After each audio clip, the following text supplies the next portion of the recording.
Ito na, ICC warrant laban kay Bato de la Rosa. Ilalabas na ng ICC. Alright, welcome back to my YouTube channel. I'm Andy's Vlog. Mga kaibigan, latest update.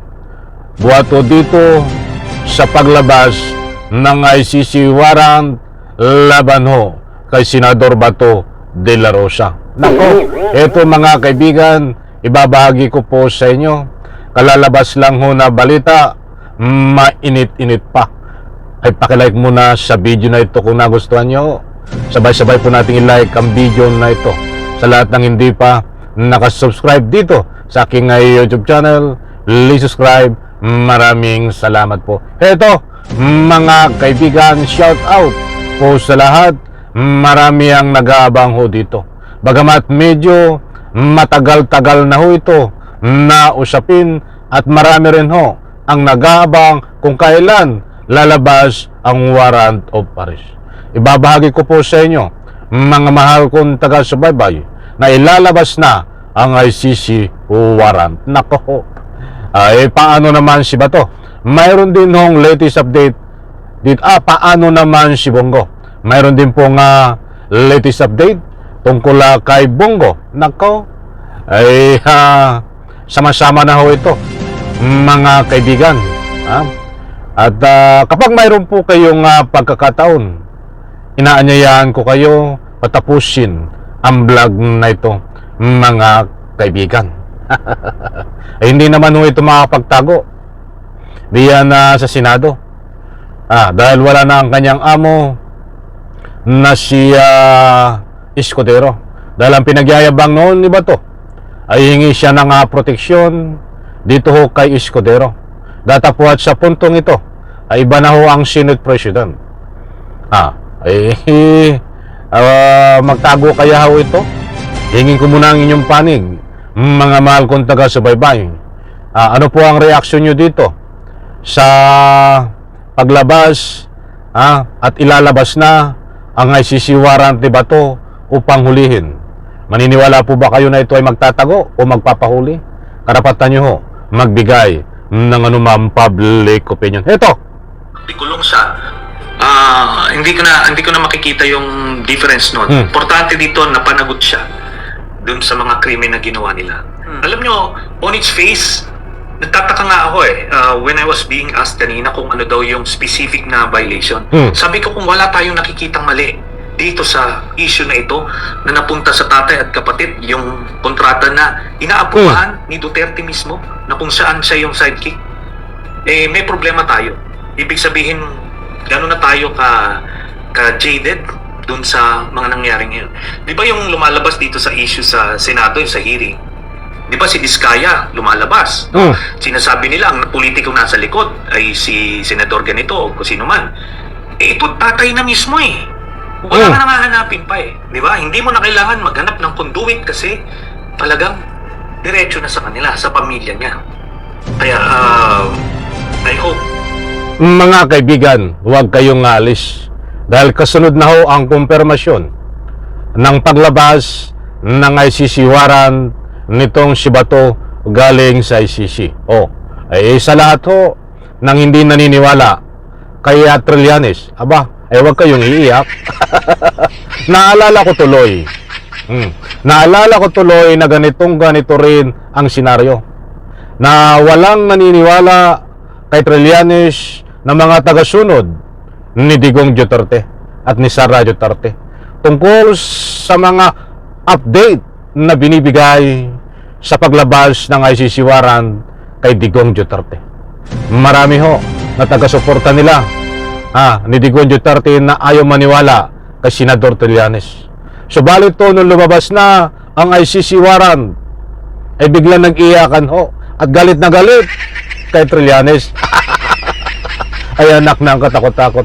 Kahit dito rin ho sa aking YouTube channel, mayroon ding mga taga-suporta ko na ayaw maniwala sa aking sinasabi. Prangkahan tayo. At nire-respeto ko yan kung ayaw nyong maniwala.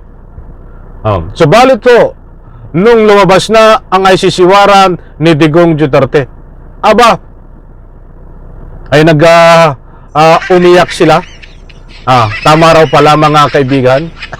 At meron pang ilang nag-message na nagpapasalamat na tama raw yung ating binibigay, inihatid na pawang mga public opinion tungkol sa paglabas ng ICC warrant noon kay Digong Duterte.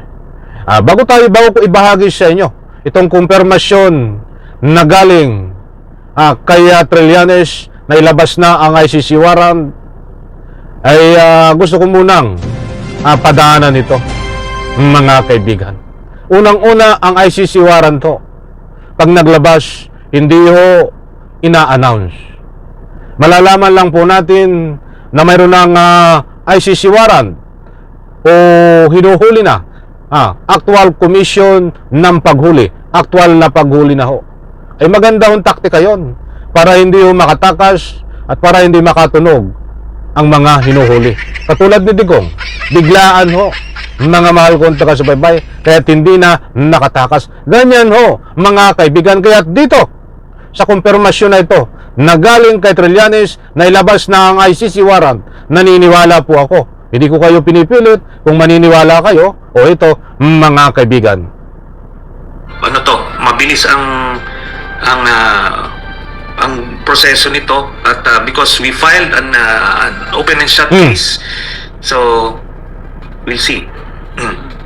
Sir, any update? Baka po meron kayong nakukuhang info doon sa ICC kung meron na ba silang tinatarget na susunod na aarestuhin mula dito? Si Bato yung susunod na arrestuhin and ano na yan, it's a waiting game. Tapos si Bongo, mga next year yan. Pero we continue to help the ICC dun sa pagkalap nila ng testigo at iba pang ebidensya. Sabi ko nga sa iyo, hahabulin ko ito mga to. Problema kasi ni Bongo, Iyan mga kaibigan na mainit-init pa buhat kay Senador Antonio Trillanes, ang kanyang actual interview kagabi ho naganap yan, nabuhat dito sa One News PH. Mga kaibigan, shout out One News PH. Ipahintulot ang paggamit ng inyong video clips. Hindi ho tayo nagpapakalat ng anumang fake news. Datapwat sa puntong ito ay nasabi ko sa inyo na maliwanag na lalabas na ang ICC warrant nitong si Senador Bato. Ayun ho, sa binahagi ko sa inyo, ibinalita mga kaibigan na yan ho ay latest update na ibinigay ni Senador Antonio Trillanes.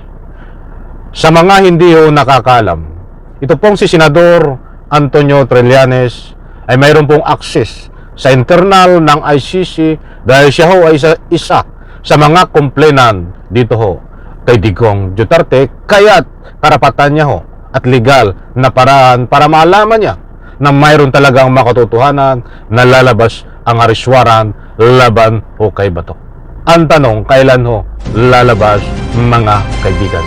Hintayin po natin, mga mahal kong taga-subaybay, dahil noon pa man ay binitawan ni dating Senador Trillanes na kung hindi maaresto ngayon si Bato ay pwedeng maaresto early next year. But itong kanyang bagong latest update, mga kaibigan, ay nakahanda na ang arrest warrant, i-release na lang, mga kaibigan, o isisilbi na lang o ipadadala na lang dito sa ating Pilipinas for coordination, dahil kung magbabatay ho sa kanyang mga sinasabi ay ilalabas na sa lalong madaling panahon, mga kaibigan.